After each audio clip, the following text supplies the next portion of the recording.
When we talk about the expansion of the ulez on the 29th of August, obviously every London borough will then have to pay £12.50 a day to use a non-compliant car.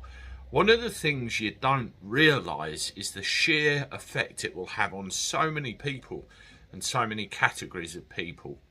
I want to bring you a couple of examples that were sent to me right now, one of which is actually quite heartbreaking, just to show you the sheer gravity of the chaos that this will cause.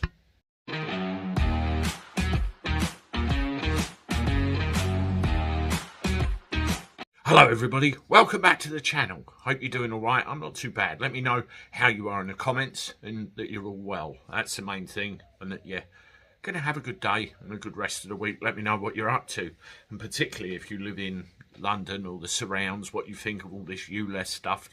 Leave a comment below. Well, I got sent a couple of news articles, one of which actually brought a tear to my eye because it's two opposite ends of the spectrum. Now, I remember when I spoke to Chris Matthews of Mail Online, I was trying to tell him who would be affected by all this. And there are just so many, right from a worker to a little old man in Stanmore wanted to go and get a paper in his car. The list is just endless. And I want to read you a couple of statements or examples. I'll put the old specs on. The first one is about a chap called John Marriott, and he lives in Biggin Hill.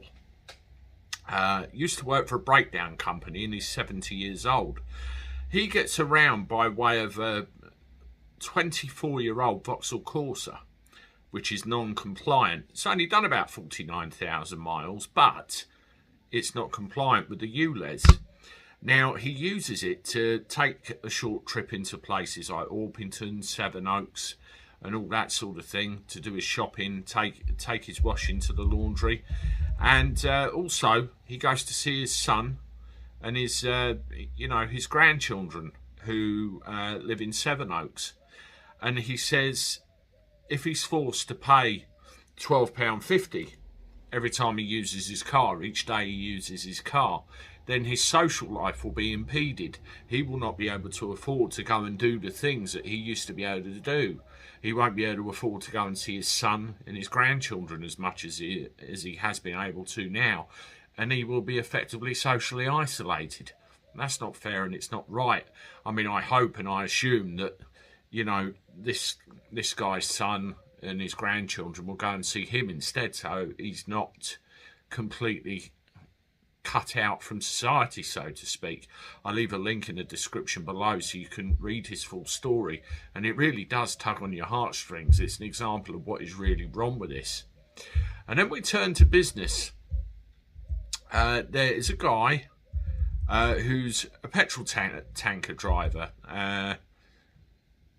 and he is worried about what's going to happen when all this rolls out, if it rolls out. And I'll read you a little bit about what his story is. Currently drives 50 miles each way to a terminal in Essex, obviously to pick up his rig and the fuel. There's no public transport to get in there across 3 counties at unsociable hours. Some of his shifts start at 4 AM and others start at 4 PM.